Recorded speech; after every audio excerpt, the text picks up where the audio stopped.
Sultan Nurettin yok! Var mı ispat olan yaşadığına dair? Bu savaş burada bitmeyecek.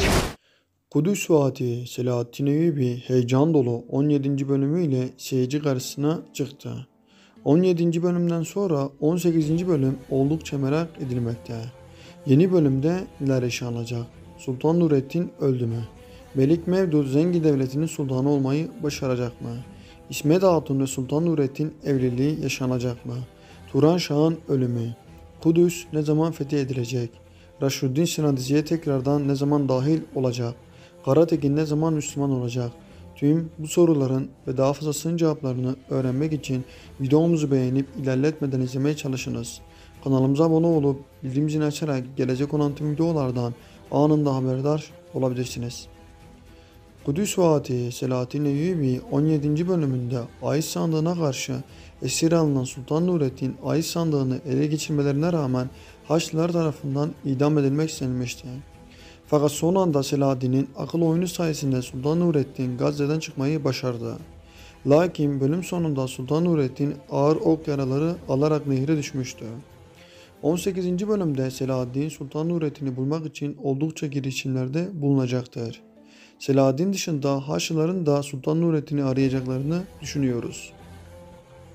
Çoğu izleyicinin merak ettiği üzere Sultan Nurettin öldü mü? Sultan Nurettin karakterinin dizide oldukça önemi vardır. Bu sezon içinde Sultan Nurettin kadroya veda edecektir. Fakat şu anda Sultan Nurettin'in vedasını yaşanacağını düşünmüyoruz. Muhtemelen 18. bölümde Sultan Nurettin'i Sırılılar bulacaklardır. Ve Sultan Nurettin'in hayatı tıpkı daha önceden Selahaddin'in hayatını Ömer Mellah'ın kurtaracağını düşünüyoruz. Sultan Nurettin'in bulunması, tedavi edilmesi, ardından tekrardan Zengi Devleti'nin başına geçmesi tahminimize göre 19. bölümde yaşanabilir. Bu süre zarfında da Melik Mevdut Sultan Nurettin'in öldüğünü düşünerek sultanlığını ilan etmek isteyecektir. Fakat bu kararın karşısında Emir Selahaddin duracaktır. Melik Mevdut'un sultanlığını ilan etmemesi için elinden geleni yapacak olan Selahaddin, Sultan Nurettin'i bularak Melik Mevdut'un planını bozmaya çalışacaktır. Ve tahminimize göre de Melik Mevdut tam devletin sultanı olacağı sırada son anda Nurettin Zengi saraya dönebilir. Nurettin Zengi, Melik Mevdut'un yaptığı tüm hatalardan dolayı ondan hesap soracaktır. Çoğu izleyici Melik Mevdut'un akıbetinin ne olacağını merak etmektedirler. Melik Mevdut karakteri diziye oldukça renk katmıştır. Tahminimize göre yakın zaman içinde Melik Mevdut tamamen iyi bir karaktere bürünecektir. Ve Melik Mevdut'un Selahaddin'e olan yaklaşımının da değişeceğini düşünüyoruz. Fakat Mevdut kısa süre içinde ölerek kadroya veda edebilir. Siz bu konu hakkında neler düşünüyorsunuz? Yorumlar kısmında fikirlerinizi belirtebilirsiniz. 15. bölümde İsmet Hatun'la evleneceğini herkese ilan eden Sultan önemli bir vazife için Medine'ye gittiğinden dolayı bu düğün toyu ertelenmişti. Ardından Haçlılara esir düşmesi ve ağır yaralar alarak nehire düşüp kaybolmasından dolayı İsmet Hatun'la Sultan Nurettin arasında yaşanacak evlilik bir müddet daha ertelenebilir. Tahminimize göre bu evlilik 3 ya da 4 bölüm sonra yaşanacaktır. Sultan Nurettin'in İsmet Hatun'dan bir erkek veliahtının olacağını düşünüyoruz.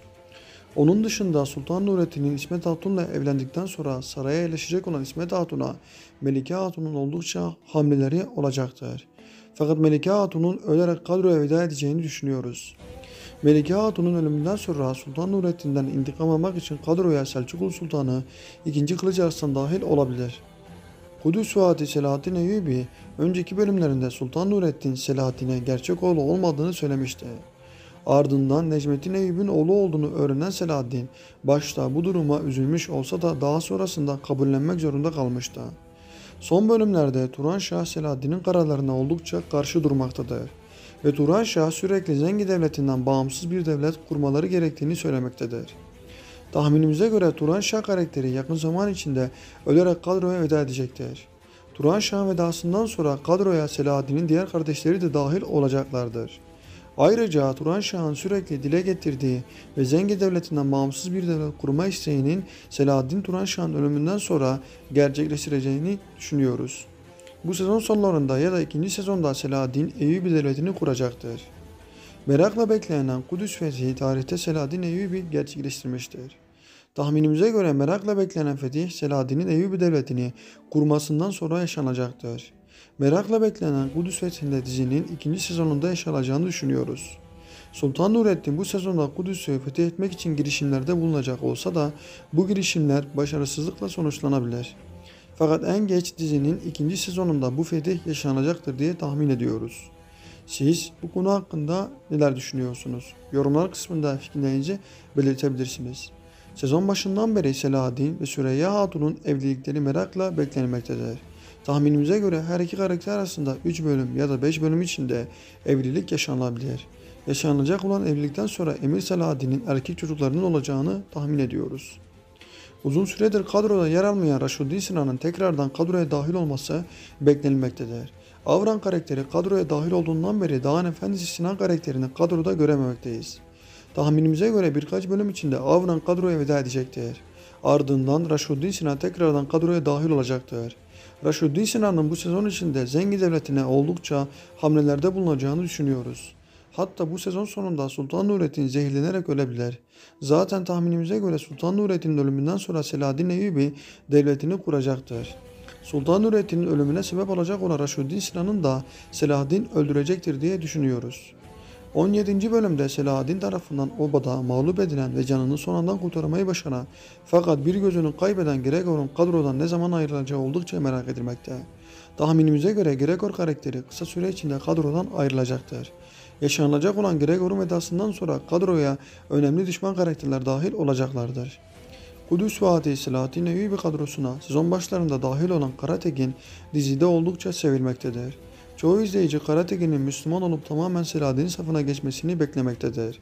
Tahminimize göre 3 bölüm içinde Karatekin Müslüman olup tamamen Selahaddin'in safına geçebilir.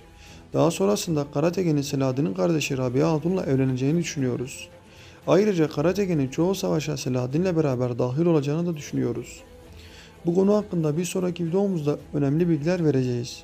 Kanalımıza abone olup zilimizi açarak gelecek olan tüm videolardan anında haberdar olabilirsiniz.